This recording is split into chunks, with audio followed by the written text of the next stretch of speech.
जय हिंद साथियों, कैसे हैं आप लोग। आई होप कप लगे अच्छे होंगे। आपकी जो स्टडी चलेगी बहुत ही बेहतरीन चलेगी। तो आज के क्लास में बात करने वाले हैं क्लास 12th के हिंदी के बहुत ही महत्वपूर्ण ऑब्जेक्टिव क्वेश्चन। याद रखिएगा मेरे भाई, आपके एग्जाम में अगर याद कर लेंगे ना तो काफी ज्यादा महत्वपूर्ण है आपके एग्जाम के लिए। ठीक है, तो आप लोग अच्छे तरीका से सारे क्वेश्चन को देखेंगे और जहां डाउट हो वहां पूछने का प्रयास करेंगे। अगर पूरा क्लास को आप लोग देख लेते हैं तो परीक्षा में आने वाला एक भी प्रश्न नहीं छूटेगा, हमें विश्वास है। ठीक है, तो आप लोग अच्छे तरीका से देखिएगा और एक भी क्वेश्चन को नजरअंदाज करने का प्रयास मत कीजिएगा। ठीक है ना, तो चलिए बिना टाइम को क्वेश्चन की तरफ बढ़ते हैं। इससे पहले क्लास को लाइक नहीं किया तो क्लास को लाइक कर लेंगे और चैनल को सब्सक्राइब कर लेंगे और जहां डाउट होना वहां पूछने का प्रयास करेंगे आप लोग। ठीक है, देखिए 1 नंबर क्वेश्चन जो कह रहे हैं ना मेरे भाई, कह रहे हैं कि अधिनायक शीर्षक कविता के कवि कौन है। अधिनायक शीर्षक कविता के जो कवि है वो कौन है, तो याद रखिएगा अधिनायक कह रहा है, अधिनायक कह रहा है रघुवीर सहायक जी हो जाएंगे, यानी 1 का ऑप्शन जो हो जाएगा सी हो जाएगा, याद रखिएगा। ठीक है, अगला क्वेश्चन की तरफ बात करेंगे। अगला क्वेश्चन यानी 2 नंबर क्वेश्चन क्या कह रहा है, देखिए मेरे भाई 2 नंबर क्वेश्चन कह रहा है ना, कह रहा है कि अज्ञे जी की पहली कहानी कब प्रकाशित हुई थी। अज्ञे जी की जो पहली कहानी प्रकाशित हुई थी वो कब हुई थी, जल्दी से बतला दीजिए। 2 का ऑप्शन क्या हो जाएगा, तो याद रखिएगा अज्ञे जी की पहली कहानी जो प्रकाशित हुई थी ना, याद रखना है कब हुई थी, तो याद रखना है मेरे कब,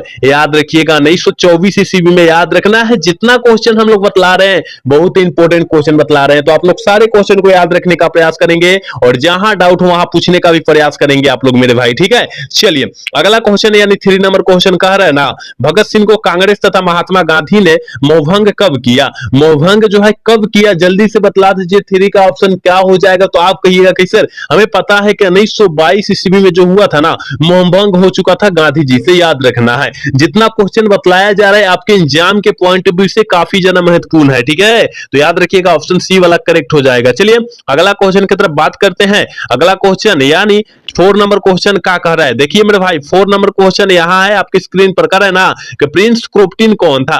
प्रिंस क्रोम्पटन जो था वो कौन था, जल्दी से बतला दीजिए। 4 का ऑप्शन क्या हो जाएगा, तो याद रखिएगा अर्थशास्त्र का विद्वान था, यानी 4 का ऑप्शन ये वाला सही हो जाएगा, याद रखना है आपको। ठीक है, अगला क्वेश्चन की तरफ बढ़ते हैं। अगला क्वेश्चन यानी 5 नंबर क्वेश्चन क्या कह रहा है, कह रहा है कि आर्ट ऑफ कन्वेंशन कहां के लोगों पर लागू हुआ था। आर्ट ऑफ कन्वेंशन जो है कहां के लोगों पर लागू हुआ था, तो कहिएगा कि सर हमें पता है कि आर्ट ऑफ कन्वेंशन जो है यूरोप के लोगों पर लागू हुआ था, बिल्कुल सही होगा। 5 का ऑप्शन जो बच्चा सीटी करा बिल्कुल सही होगा, याद रखिएगा। ठीक है ना, हम लोग जितना क्वेश्चन बतला रहे हैं बहुत ही खास क्वेश्चन करा रहे हैं, तो आप लोग अच्छे तरीके से सारे क्वेश्चन को याद रखेंगे। ठीक है, चलिए 6 नंबर क्वेश्चन क्या कह रहा है मेरे भाई, 6 नंबर क्वेश्चन आपकी स्क्रीन पर है। कह रहे कि कौन सी रचना बालकृष्ण भट्ट द्वारा रचित नहीं है। कौन सी रचना जो है बालकृष्ण भट्ट द्वारा नहीं रचा गया है, तो याद रखिएगा मेघदूतम जो है ना, यह जो है बालकृष्ण भट्ट के द्वारा नहीं रचा गया, यानी 6 का ऑप्शन जो हो जाएगा सी हो जाएगा, याद रखना है। ठीक है,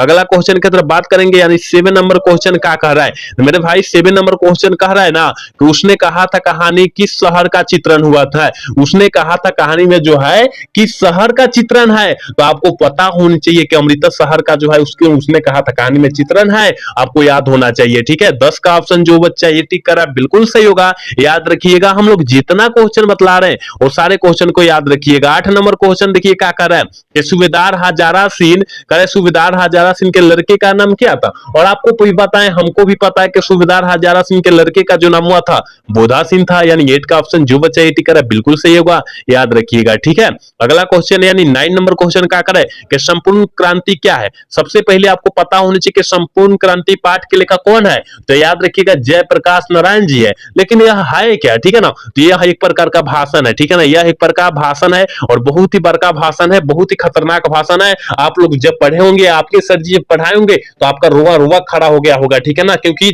विद्यार्थियों के लिए बहुत प्रेरणा मिलती है इस चैप्टर से। ठीक है, चलिए 10 नंबर क्वेश्चन क्या कह रहा है मेरे भाई, 10 नंबर क्वेश्चन करे कि पुत्र वियोग शीर्षक कविता में कवित्री का खिलौना क्या था, और सारे बच्चे हैं कि कवित्री का खिलौना जो था उनका बेटा था। क्या था, मतलब उनका बेटा मतलब क्या होता है, उनका पुत्र होता है। ठीक है ना, उनका पुत्र होता है, यानी 10 का ऑप्शन जो हो जाएगा बी हो जाएगा, याद रखिएगा। 11 नंबर क्वेश्चन की तरफ बढ़ेंगे। 11 नंबर क्वेश्चन क्या कह रहा है कह रहा है कि रामधारी सिंह दिनकर का जन्म बिहार के किस जिले में हुआ था। रामधारी सिंह दिनकर का जन्म बिहार के किस जिले में हुआ था? तो बिहार में क्या होता है, बेगूसराय भी है, समस्तीपुर भी है, लेकिन बेगूसराय में हुआ था, याद रखिएगा। ऑप्शन बी वाला सही होगा। 11 का ऑप्शन जो बच्चा बीटी करा बी सही हो जाएगा। चलिए 12 नंबर क्वेश्चन की तरफ बात करते हैं। 12 नंबर क्वेश्चन करें कि प्रेमचंद्र थे, प्रेमचंद्र जी क्या थे? आपको पता होना चाहिए कि प्रेमचंद्र जी कथाकार थे। क्या थे? कथाकार थे, यानी ऑप्शन 12 का भी हो जाएगा। और आपके एग्जाम 2023 में यह प्रश्न पूछा भी गया, तो आप लोग याद रखिएगा, ठीक है।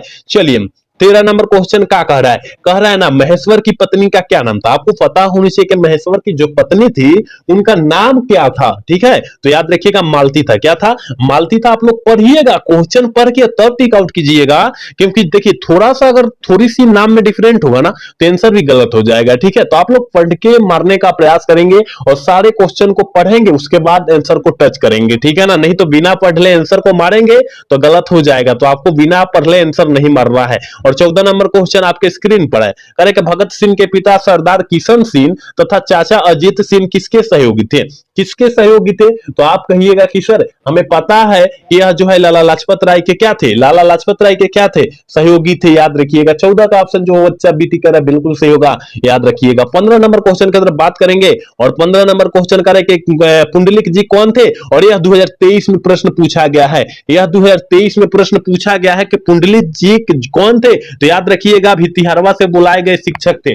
गांधी जी के द्वारा भितिहरवा से बुलाए गए क्या थे? शिक्षक थे। यानी 15 का ऑप्शन जो बच्चा बीटी करा बिल्कुल सही होगा, याद रखिएगा। चलिए अगला क्वेश्चन की तरफ बात करेंगे। यानी 16 नंबर क्वेश्चन क्या कह रहा है मेरे भाई? कह रहा है ना, कह रहा है कि ओ मेरे सपने किस लेखक की रचना है? वो मेरे सपने जो है किस लेखक की रचना है? तो आप कहिएगा कि सर हमें पता है वो मेरे सपने का जगदीश चंद्र माथुर जी की क्या है, लेखक है, रचना है, याद रखिएगा, ठीक है। 16 का ऑप्शन बी होगा, याद रखना। 17 नंबर क्वेश्चन क्या कह रहा है मेरे भाई? 17 नंबर क्वेश्चन यहां पर है, कह रहे ना बोलने से बोलते क्षण किस साहित्य विधा की कृति है? बोलते क्षण जो है किस साहित्य विधा की कृति है? तो याद रखिएगा यह निबंध है। क्या है? यह निबंध है। ऑप्शन जो हो जाएगा 17 का ऑप्शन ए हो जाएगा, याद रखिएगा। जितने बच्चे क्लास को देख रहे हैं अभी तक क्लास को लाइक नहीं किए हैं तो लाइक करने का प्रयास करेंगे, क्योंकि आपके लिए हम लोग इतना मेहनत करते हैं और आप हम लोगों के लिए इतना सा प्रयास नहीं कर सकते, तो सारे बच्चे को प्रयास करना होगा, ठीक है। और 18 नंबर क्वेश्चन का है भरपेट में कौन सा उपसर्ग है?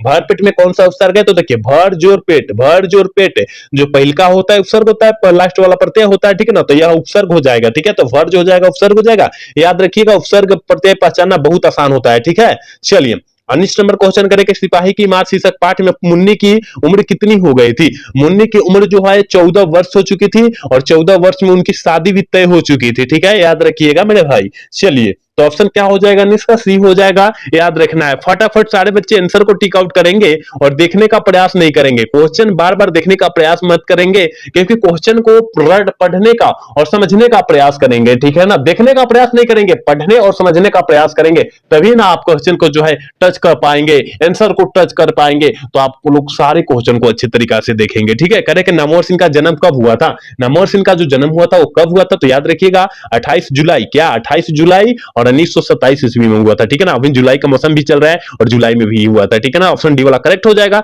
याद रखिएगा। करें कि नामवर सिंह बीए कब किए? बीए इंग्लिश में आप लोग करते हैं ना, 12th के बाद आप लोग बीए कीजिएगा। बहुत सारे बच्चे जो होता है ग्रेजुएशन जिसे कहते हैं, बीए कहते हैं, ग्रेजुएशन कहते हैं, इसमें काफी सारे बच्चे नाम भी लिखवाते हैं, ठीक है ना। तो याद रखिएगा क्या किए, बीए कब किए? तो याद रखिएगा 21 का ऑप्शन जो हो जाएगा 1900 क्या हो जाएगा? 49 हो जाएगा। 49 ऑप्शन ए में दिया है, ऑप्शन ए वाला ठीक कर देंगे, ठीक है। चलिए अगला क्वेश्चन यानी 22 नंबर क्वेश्चन का आकार है, करे कि सूर सागर में रचे गए पदों की संख्या है। सूर सागर किसके द्वारा रचा गया है? तो याद रखिएगा सूर सागर जो है सूरदास के द्वारा रचा गया है, ठीक है ना। सूर सागर पाठ जो है, सूर सागर जो पाठ है सूरदास के द्वारा रचा गया, लेकिन उसमें पदों की संख्या पूछा रहा है। पदों की संख्या जो है कितनी थी? 1.25 लाख थी। कितना थी? 1.25 लाख थी, यानी 22 का ऑप्शन सी हो जाएगा, याद रखिएगा। चलिए 23 नंबर क्वेश्चन क्या कह रहा है? 23 नंबर क्वेश्चन कह रहा है ना, निम्नलिखित में से कौन सी रचना निराला की है? कौन सी रचना जो है निराला जी की है? तो याद रखिएगा राम की शक्ति पूजा जो है निराला जी की रचना है, यानी 23 का ऑप्शन सी हो जाएगा, याद रखिएगा। 23 का ऑप्शन क्या होगा? सी हो जाएगा, ठीक है। 24 नंबर क्वेश्चन करे कि संकल्प में कौन सा उपसर्ग है? समजोर कल्प। क्या होगा? समजोर कल्प हो जाएगा, ठीक है ना। समजोर कल्प हो जाएगा, तो सम जो हो जाएगा उपसर्ग हो जाएगा और ऑप्शन सी में दिखाई दे रहा है, याद रखिएगा, ठीक है ना। आगे संधि निश्चित करेंगे तभी उपसर्ग निकल पाया जाएगा, ठीक है ना।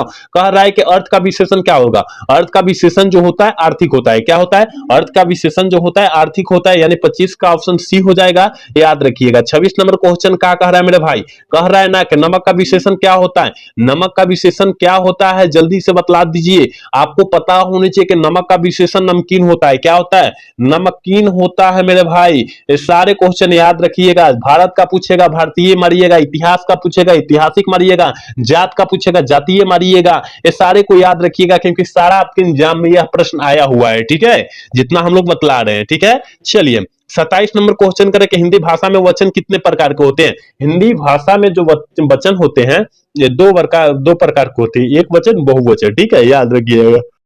दो प्रकार याद रखिएगा आप लोग, ठीक है। चलिए 28 नंबर क्वेश्चन क्या कह रहा है मेरे भाई, कह रहे कि वैसा काव्य जो बिल्कुल अन्य छंदों से पूर्णतः स्वतंत्र है वह है कौन है, मतलब स्वतंत्र मतलब क्या है, आजाद है। और ऐसा काव्य का नाम बताइए, ऐसा छंद का नाम बताइए जो क्या है वो पूर्णतः आजाद है। क्या है, पूर्णतः स्वतंत्र है मतलब आजाद है, ठीक है। तो 28 का ऑप्शन कहिएगा कि सर हमें पता है कि मुक्त काव्य जो है ना, मुक्तक काव्य जो है यह पूर्णतः स्वतंत्र है, याद रखिएगा। ऑप्शन ए वाला करेक्ट होगा, याद रखना है, ठीक है। चलिए 29 नंबर क्वेश्चन करें कि आचार्य रामचंद्र शुक्ल को शिकायत थी, आचार्य रामचंद्र शुक्ल को किससे शिकायत थी, तो याद रखिएगा आधुनिक कविता से शिकायत थी, यानी 29 का ऑप्शन जो बच्चा बीटी कह रहा है बिल्कुल सही होगा, याद रखना है। 30 नंबर क्वेश्चन करें कि हजारी प्रसाद द्विवेदी थे, हजारी प्रसाद द्विवेदी जी क्या थे, तो आप कहिएगा कि सर हमें पता है कि कथा निबंध भी थे, आलोचक भी थे, उपन्यासकार भी थे, ऑल ऑफ दीज, इनमें से सभी थे, क्या थे, इनमें से सभी थे, आप लोग याद रखिएगा, ठीक है। चलिए अगला क्वेश्चन की तरफ बात करेंगे। 31 नंबर क्वेश्चन करें कि लहरों के राजहंस किन की रचना है, लहरों के राजहंस किस लेखक की रचना है, तो आपको पता हो जाना चाहिए, क्वेश्चन पढ़ते ही आपके दिमाग में घंटी बज जाना चाहिए मेरे भाई कि मतलब क्या है, लहरों के राजहंस की रचना जो है याद रखना है और कह देना है कि मोहन राकेश जी है। कौन है, मोहन राकेश जी है, आपको याद रख लेना है और क्वेश्चन को देखते ही दिमाग में घंटी बजा लेना है, ठीक है। करे कि दिन रात में कौन सा समास है, जल्दी से बतला दीजिए कि दिन रात में कौन सा समास है, दिन रात और बीच में हाइफन दिया है कि दिन रात में बीच में हाइफन दिया है, तो देखिए बीच में हाइफन जहां भी दे, बीच में जहां हाइफन दे द्वंद्व समास हो जाएगा, ठीक है, द्वंद्व समास हो जाएगा, आप लोग याद रखिएगा, तो ऑप्शन बी हो जाएगा, ठीक है। चलिए 33 नंबर क्वेश्चन का करें कि वजूद शब्द का अर्थ क्या होता है, वजूद शब्द का अर्थ जो होता है वो क्या होता है, ठीक है ना। वजूद शब्द का अर्थ जो होता है वो अस्तित्व होता है, क्या होता है, अस्तित्व होता है, यानी ऑप्शन जो हो जाएगा ए हो जाएगा। 33 का ऑप्शन जो हो जाएगा ए हो जाएगा, याद रखिएगा। 34 नंबर क्वेश्चन क्या कह रहा है, करे कि यथासंभव में कौन सा समास है, यथासंभव, यथाशक्ति, यथाशीघ्र, यह है ना, तो अव्ययी भाव समास हो जाएगा, क्या हो जाएगा, अव्ययी भाव समास का उदाहरण हो जाएगा, आप लोग याद रखिएगा, ठीक है। चलिए अगला क्वेश्चन कह रहा है 35 नंबर क्वेश्चन कह रहा है कि डॉक्टर पंत ने लेखक को कितने रुपये दिए, डॉक्टर पंत ने लेखक को जो है कितने रुपया दिया था, तो एक एक सौ का नोट जो है 3 गो दिए थे, तो 1 गुने 3 कर लीजिए ना, 1 गुने 3 कर लीजिए, 300 हो जाएगा ना, 300 हो जाएगा, याद रखिएगा, ठीक है, 300 हो जाएगा, यानी 35 का ऑप्शन ए हो जाएगा, याद रखना है, ठीक है। चलिए 36 नंबर क्वेश्चन क्या कह रहा है मेरे भाई, 36 नंबर क्वेश्चन करे उदय प्रकाश करे कि संडे मेल में क्या थे, उदय प्रकाश जी संडे मेल में क्या थे, तो आप कहिएगा कि सर हमें पता है कि संडे मेल में जो है सहायक संपादक थे, क्या थे, सहायक संपादक थे, यानी ऑप्शन जो हो जाएगा ए हो जाएगा, 36 का ऑप्शन ए होगा, याद रखिएगा। 37 नंबर क्वेश्चन कह रहा है ना, कह रहा है कि ज्ञानेंद्र पति को किस रचना पर साहित्य अकादमी पुरस्कार प्राप्त हुआ था, किस रचना पर जो है साहित्य अकादमी पुरस्कार जो है प्राप्त हुआ था, तो याद रखिएगा संन्यात्मक, ठीक है। और संन्यात्मक पुरस्कार कब दिया गया था, 2006 में दिया गया था, कितना में, 2006 में, आप लोग याद रखिएगा। हम लोग जितना क्वेश्चन एक्स्ट्रा बतला रहे हैं ना वो सारे क्वेश्चन को याद रखना बहुत ही जरूरी है आपको। चलिए अगला क्वेश्चन कह रहा है, करे कि हार जीत पाठ क्या है, हार जीत पाठ जो है सबसे पहले किसके द्वारा लिखा गया ये पता होना चाहिए, तो हार जीत पाठ जो है अशोक वाजपेयी के द्वारा लिखा गया, ठीक है ना, अशोक वाजपेयी के द्वारा लिखा गया है, वाजपेयी के द्वारा लिखा गया हारजीत पाठ। लेकिन पूछा जा रहा है यहाँ वो क्या है, ठीक है ना, वह क्या है, तो याद रखिएगा गद्य कविता है, क्या है, गद्य कविता है, याद रखिएगा। हम लोग एक्स्ट्रा जितना क्वेश्चन बतला रहे हैं साइड से क्वेश्चन बतला रहे हैं, उस क्वेश्चन को याद रखने का प्रयास करेंगे। करे के पटनी बेटिया को क्या करती थी, पटनी बेटिया को क्या करती थी, तो समझाती थी, ठीक है, समझाती थी या समझाता था, ठीक है ना, ऑप्शन जो हो जाएगा डी वाला सही होगा, समझाती थी रहेगा, पूरा करेक्ट आंसर समझाती हो जाएगा, क्या होगा, समझाती है, ठीक है ना, क्या करती है, समझाती है, याद रखिएगा ऑप्शन डी वाला सही होगा, क्योंकि ये भी आपके एग्जाम में कई कई बार पूछा भी गया है, तो आप लोग याद रखिए। क्या करें कि विनोद कुमार शुक्ल की किस कृति पर मणिकौल में फिल्म बनाई गई थी? मणिकौल में फिल्म बनाई गई थी किस कृति पर? तो आपको याद होना चाहिए, यह जो है नौकर की कमीज की कृतिया पर, ठीक है ना, नौकर की कमीज की कृतिया पर बनाई गई थी, यानी ऑप्शन सी वाला सही होगा। 40 का ऑप्शन सी होगा, याद रखिएगा। 41 नंबर क्वेश्चन क्या कर रहा है? करे प्यारे नन्हे बेटे को कविता में लोहा किसका प्रतीक होता है? तो लोहा जो होता है कर्म का प्रतीक होता है। किसका? कर्म का प्रतीक होता है। और 2025 में यह प्रश्न पूछा भी गया था, याद रखिएगा। तो याद रखना ऑप्शन डी वाला मारना, धर्म न मार देना, धर्म नत मार देना, नहीं तो गलत हो जाएगा, कर्म मारना है मेरे भाई, ठीक है। चलिए 42 नंबर क्वेश्चन क्या कह रहा है? कह रहा है कि रघुवीर सहाय का जन्म स्थान करे के स्थल कौन सा है? रघुवीर सहाय का जन्म स्थल जो है कौन सा है? तो याद रखिएगा लखनऊ है। क्या है? लखनऊ है, याद रखना है। ऑप्शन बी वाला सही होगा, 42 का ऑप्शन बी होगा, याद रखिएगा। 43 नंबर क्वेश्चन क्या कर रहा है कि उषा शीर्षक कविता में के कविती कौन है? कवि जो है कौन है? उषा शीर्षक कविता के कवि कौन है? तो आपको याद हो जाना चाहिए, जब यहां हमने बात किया तो उषा की, जब ने हमने बात किया तो आपके दिमाग में घंटी बात जाना चाहिए, उषा, हाँ भाई शमशेर बहादुर सिंह है, ठीक है ना। 43 का ऑप्शन बी हो जाएगा, याद रखिएगा। 44 नंबर क्वेश्चन की तरफ बढ़ेंगे। 44 नंबर क्वेश्चन करें, गुलामी की नशा नामक नाटक के लेखक कौन है? गुलामी की नशा नामक नाटक के लेखक कौन है? तो आप कहिएगा कि सर हमें पता है, यह जो है ना ठाकुर लक्ष्मण सिंह है। और ठाकुर लक्ष्मण सिंह किसके पति थे? याद रखिएगा सुभद्रा कुमारी चौहान के जो पति थे ना,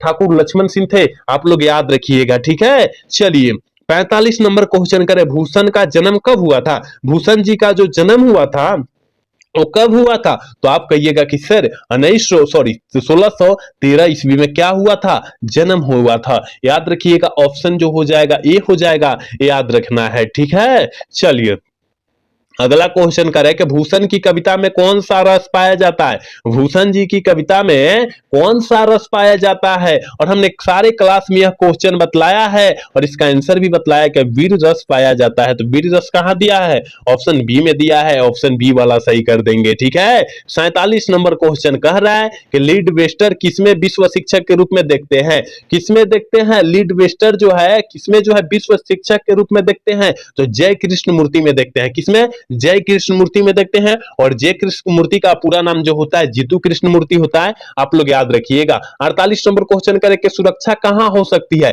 देखिए सुरक्षा जो हो सकती है घर के भीतर नहीं हो सकती है, अंधेरे में भी नहीं हो सकती है, ठीक है ना, और पलायन करने में भी नहीं हो सकती है, याद रखना है। चुनौतियों को झेलने में हो सकती है, क्योंकि मान लीजिए आपके ऊपर समस्या आया है तो आप छुप नहीं सकते हैं ना, भाग भी नहीं सकते हैं, अंधेरे में भी नहीं रख सकते, क्योंकि आपके ऊपर जब क्या हुआ है, मुसीबत आया है, तो आपको ही सामना करना होगा। जैसे कि आप लोगों के ऊपर जो होता है बहुत ही बड़ा मुसीबत आता है, बोर्ड एग्जाम, ठीक है, बहुत ही बड़ा, तो उसको आप छोड़कर भागते हैं क्या? नहीं भागते हैं, क्योंकि उसका चुनौती को आपको झेलना पड़ेगा। आपको पता है कि हमें जो है 2 फरवरी में जो है अब 1 तारीख से या 3 तारीख से हमें परीक्षा देना है, लेकिन देना है, ठीक है ना, लेकिन वहां देना है तो देना है, चुनौती को झेलना पड़ेगा हमें, है ना, उसको वही बोलते हैं, ठीक है ना। तो वहां सुरक्षा हो सकती है, भागेंगे तो आपका घाटा होगा, आप फेल होंगे, ठीक है ना। कह कि बर्बे रामायण किनकी रचना है? बर्बे रामायण जो है किस लेखक की रचना है? तो याद रखिएगा तुलसीदास की रचना है। बर्बे रामायण जो है तुलसीदास जी की रचना है, यानी ऑप्शन डी वाला सही होगा, याद रखिएगा। और आज के क्लास के लास्ट क्वेश्चन यानी 50 नंबर क्वेश्चन कह रहा है, कह रहे कि निम्नलिखित में से कौन सी रचना मलिक मोहम्मद जायसी जी की है?